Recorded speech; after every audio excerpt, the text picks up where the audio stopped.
the promise that his college degrees would lead to a steady paycheck has not paid off. So you're first generation, and what was the dream for you? What was the dream if you went to college? We would escape poverty. And, you know, for immigrants that are coming to this country, that's always the thing that they tell you. Danny now juggles 3 jobs: soccer coach, tutor, and TikTok video creator. I don't have a full-time salary job since November of 2022. And it's not without trying. I've actually applied to about 800 jobs. 100 jobs. I would say about in the past year and change. And a couple of them have gotten to the final round, but just unfortunately not been selected. You want to look outside? Come here. Look outside. My life is very different than what I envisioned it would be. What do you see?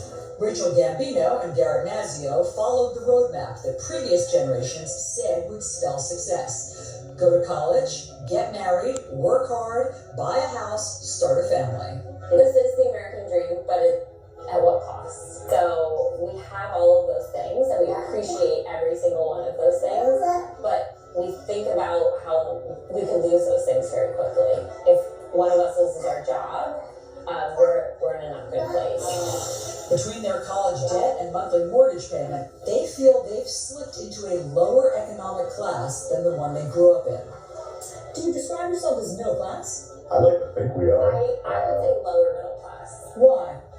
Because when I think of middle class, I think about people who are able to just get up and go and do things within their means, and like not extravagant things, but be able to get up and go to dinner whenever they want, or maybe take that trip, that long weekend trip. We don't have that luxury.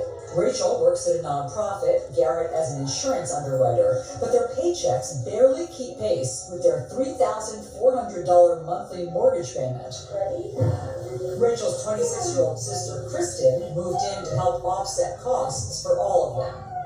So all of this is affecting your family planning.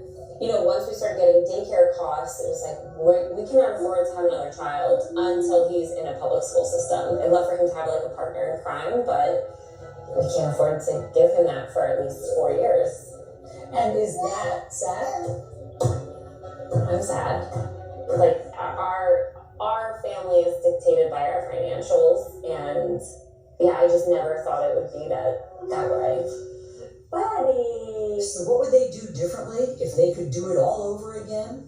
Avoid student debt, even if that means rethinking college. Go to college, get out of poverty, the money will come. It's not as that simple, right? Would I have been in a better economic position not taking in the graduate student loan debt? Yeah, probably.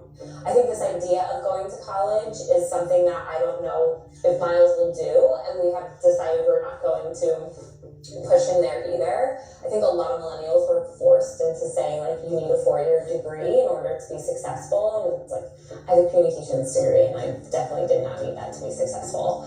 And so I think, like, it starts with when you turn 18, you're already put into a disadvantage, and I think we need to, like, change that mindset for the next generation. Did I go to college to go do TikTok videos? No.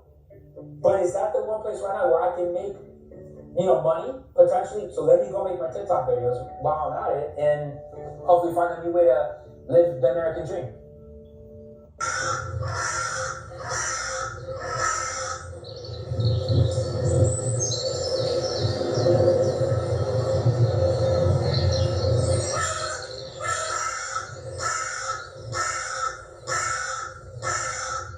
Cautionary tale, a video I got from Market Mania on a person that purchased a property for $200,000 over asking price. They lost their jobs and lost the property 7 months later. So they went $200,000 over, lost their job, they're dead in the water. If just one person, guys, loses their job and they miss just one payment, it could spell financial ruin, because most people are living paycheck to paycheck. And if you guys find value in this video, please hit like, subscribe, hit notifications. It really helps out the channel. Either way, let's jump in first to a video of a cautionary tale, and let's listen to what happened to this lady, and hopefully you guys will take it as a cautionary tale on slowing your roll when you're out there purchasing real estate. It's an incredibly toxic market right now, and you need to use fundamentals, in my opinion, and have the proper expectations if you're you're going to purchase real estate in one of the worst times in history. Take a listen to this video. I just feel like I'm trekking through the mud and swimming against the current, and it just feels like a never-ending nightmare. It all started 2 years ago when she purchased this home in Jasper, Ontario, along the Rideau River. The housing market was quite ludicrous. There were bidding wars, and listed at $465,000, Vanessa says she ended up paying $200,000 over asking. But just 7 months later, she was laid off from her well-paying job at Microsoft. And at the same time, soaring interest rates nearly doubled her mortgage payments. I said, okay, well, I can't afford this. I started to default on my payments. She says she tried to sell her house to no avail, handing over the keys to Scotiabank in November. I moved out of the property, and, to my knowledge, the bank was changing the locks. A few months later, she was served with foreclosure papers. Unable to afford a lawyer, she's now awaiting a default judgment as she faces bankruptcy. You literally go from owning a property and having a job with a great income to being faced with homelessness all in less than a year. All in less